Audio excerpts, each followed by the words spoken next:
So, hi, Carlyse, welcome again. Hi, Marta. It's good to see you again. Thank you for joining us today. It's my pleasure.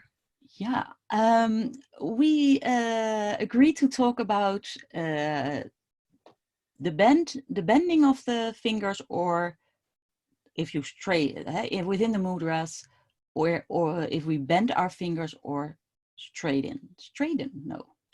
Keep them straight.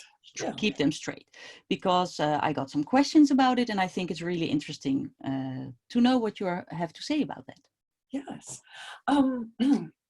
I've realized that one of the things that it's probably important for us to realize when we are talking about mudras in Jin Shin Jyutsu, what we are talking about does not apply to all mudras. There are hundreds of mudras. The study of mudras is different from the study of Jin Shin Jyutsu. So when we are talking about the mudras, we are talking about the mudras from the point of view of Jin Shin Jyutsu. Yeah. So what we are talking about are these 8 mudras that were given to us by Mary in her textbooks that came from Jiro Murai. So what we're talking about is those 8 mudras. Yeah, well, thank you. And they have a very mysterious but very clear connection to universal energy. And in Jin Shin Jyutsu, this is our point of view. We are looking at ourselves and the energetic being from the point of view of universal energy. And so the guidance for universal energy and what we're doing may be very different from the guidance that is given from the point of view of a different mudra study. Yeah. Okay. Yeah. Thank you for clarifying. Yes. And one of the most important pieces with all of our self-help is that you listen to yourself and you follow what is comfortable. Mary talks about this repeatedly in her different self-help books, that you are guided by your comfort. So if it comes to, there is this mudra where the middle fingers are straight and they're together in this way, if this is not comfortable for you, then consider don't do it. Yeah. That's one way. You may find that you can do it, but maybe in a modified way. Okay, so that it's not exactly what's being described, but we are dealing with the universal breath.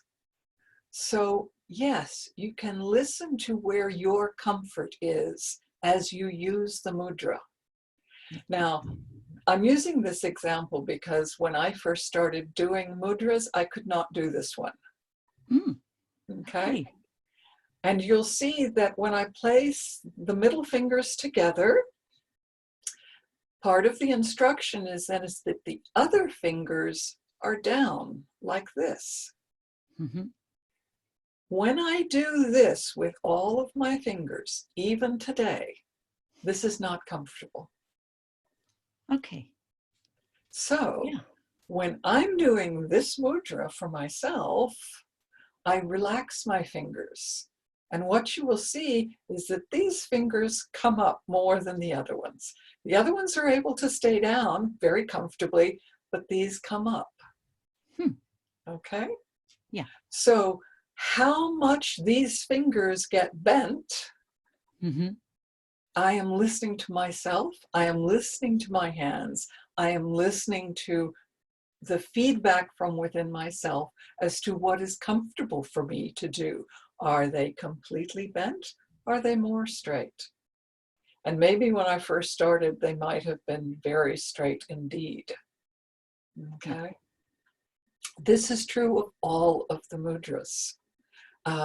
The other one that for me has changed a lot over the years is this one here, where we place our thumb between the thumb and middle finger. Now, I do it this way now. Mm-hmm. When I first started, this would not have been comfortable at all.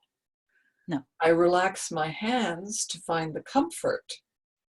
And now what happens, and the way I used it for many years, I'm showing this with my hands raised so the camera can see it, Mm-hmm. but I would just simply have this in my lap.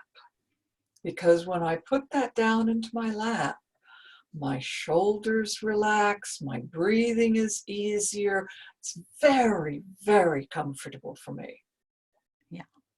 So you can see that the fingers are curved, they're relaxed in this position here. Over time, as this became more and more and more comfortable, I suddenly found this, with the fingers straight, became comfortable. Yeah. So it's not that we start with something that's very uncomfortable. We start with where we are comfortable in terms of how bent are the fingers, how straight are the fingers. And as the tension moves out of my fingers, as the tension moves out of my shoulders and my arms, my hands become more flexible. Yeah. And that is one of the benefits of using the mudras that are comfortable for you, is that your hands themselves will become more and more flexible. Yeah.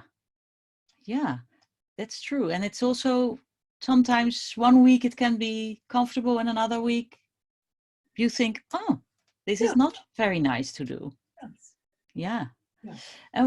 And what do you say about, because I also like to do it in front of my heart, Mm-hmm. or I lay them in my lap, just what is comfortable, or I can also even do it Well, while sleeping. yes. And that is actually one of the things that I do love about this point of view of Jin Shin Jyutsu with these 8 mudras, is that the entire practice is to listen to the feedback from myself, to get to know myself, to really learn, how do I listen to myself?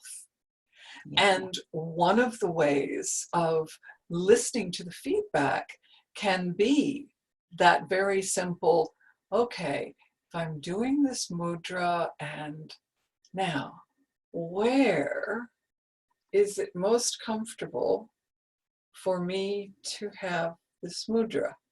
And I might just move through that entire center line all the way down into relaxing it into my lap, and see, of all those places, all those options, was there one of them, one of those areas where I went, inside?